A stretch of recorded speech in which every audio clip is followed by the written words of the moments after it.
Hello again everybody, and today I'm going to be talking about Cleopatra, Queen of Egypt, one of the most famous women from the whole of the ancient world. But I want to think about who she was, what she was, and perhaps what she wasn't. So she was an Egyptian queen, except she wasn't. She was actually Greek. She was from the Ptolemaic dynasty, who were descended from one of the generals of Alexander the Great. So although she was queen of Egypt, she wasn't really an Egyptian in the proper sense of the word. She has a reputation as a promiscuous seductress. Well, she was married to her brother at one point, and she did have an affair with Caesar and indeed one with Mark Antony, but the idea that she was promiscuous, perhaps a little limited. A source of fascination, an interesting woman, very powerful, very attractive obviously, but maybe not the promiscuous seductress of her reputation. She's been portrayed as famously beautiful, as Elizabeth Taylor in the famous film, or famously ugly, according to some of the coinage.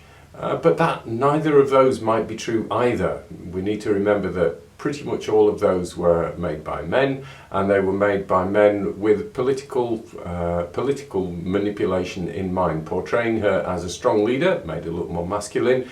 If people were antagonistic towards her, in later art they were going to portray her as the promiscuous seductress of her reputation.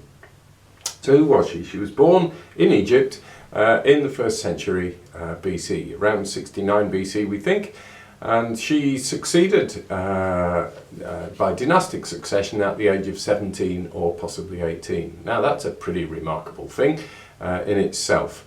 So she became queen at a pretty young age, I guess not unlike Queen Elizabeth II, except not really. She may well have married her brother, Ptolemy XIII. The evidence on that is a little sort of contradictory. But when she became queen, she faced a number of big problems. There was a famine in Egypt caused by drought. The river levels of the River Nile had dropped alarmingly, and it didn't flood in the way that it normally did in the spring, and so fertility levels on the crucial fertile agricultural lands either side of the Nile was very much diminished. So it was a big problem. There were major military problems with some soldiers left behind by a Roman general called Gabinius. They were called the Gabinii, who continued to be a problem for a number of years after she became queen. Her brother, Ptolemy XIII, was a rival for power, and although she may or may not have been married to him, he nonetheless continued to be a thorn in her side for a little while until she'd established herself as the sole ruler. She sought an alliance with Julius Caesar, which gave her a lot of military help in her conflict with Ptolemy, and so her affair with Caesar may originally have had a political cause. Either way, she and Caesar were clearly passionately involved with each other, despite Caesar being already married. They went on a famous trip on a river barge up the River Nile, which was reputedly 90 meters long.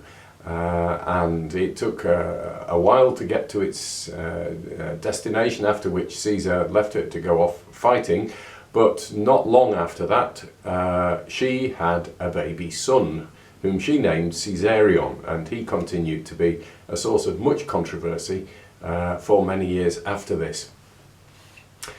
Caesar departed, went to fight the civil war. She was left with the baby, and so what was she to do? Well, she decided in 46 BC that she was going to move to Rome, and she moved there and set up in Caesar's villa, not very far away from where the Roman politician Cicero lived. He visited her on at least one occasion, didn't like her very much, found her rather arrogant. A number of other people were somewhat alarmed by the fact that a statue of her, a golden statue of her, was set up in the temple of Venus, Genetrix, with her portrayed in one of her customary roles as an embodiment of the goddess Isis. Perhaps this was an attempt at political manipulation of religion to join the two cultures together. Anyway, after Caesar's death, she had hoped that her son, Caesarion, would be accepted as Caesar's heir. Well, this didn't happen because Caesar famously adopted as his son his great-nephew Octavian, who later changed his name to Augustus. This much upset Mark Antony, who'd expected to succeed Julius Caesar. The result of this, indirectly, was that when Cleopatra returned to Egypt, Mark Antony followed her, and they began an affair which lasted until their deaths more than a decade later. Antony was clearly enthralled with Cleopatra, and they had twins.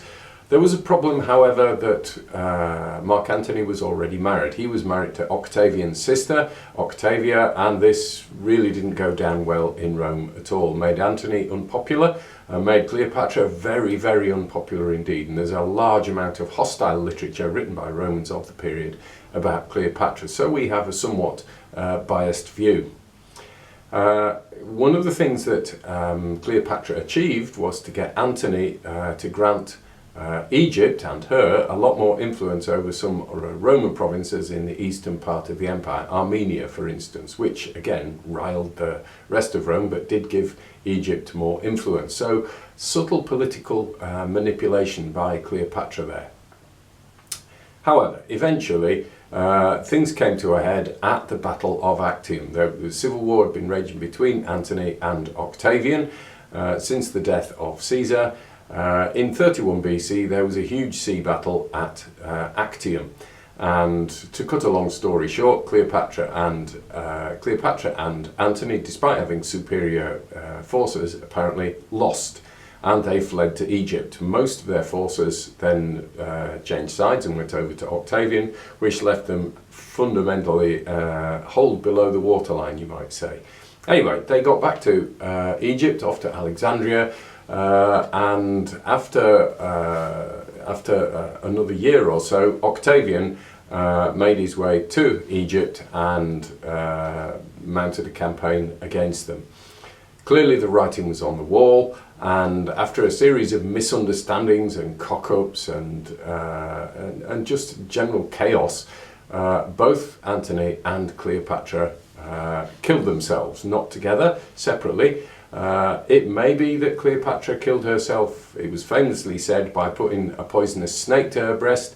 Actually, the evidence about that isn't clear either. It might have been some other poison. She might have taken poison as an ointment, she might have injected herself with poison, but the popular view is that she put a snake to her breast, although, as I say, it's not totally supported by the evidence. So, what did she achieve? What was she actually like? She was powerful. She was attractive. Whether she was beautiful or not, she was clearly attractive. She was very clever. She spoke many languages, perhaps as many as 7 or 8 different languages, fluently. She was a skillful political manipulator. She lasted in power for more than 20 years, which was a major achievement in those times. She did have an incestuous marriage, but she did a lot of good for Egypt too. She was extravagant, however. At one banquet with Mark Antony for a bet, she dissolved a very large pearl in a cup of vinegar just to show that it could be done. There was a massive pleasure barge. She had herself likened to Isis, although we shouldn't be too critical about that because that kind of goes in the pharaonic tradition.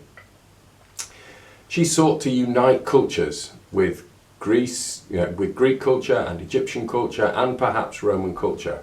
Success or failure? Ultimately, after her rule, Egypt became incorporated into the Roman Empire, so despite her political machinations, ultimately Egypt lost its independence. That might have been coming anyway, to be fair.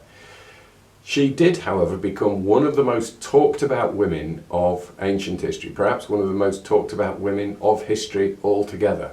Was she a great leader? In some ways, yes, in some ways, no. Maybe her greatest achievement, and most powerful influence after her death was that wonderful, but jaw-droppingly expensive film featuring Elizabeth Taylor and Richard Burton.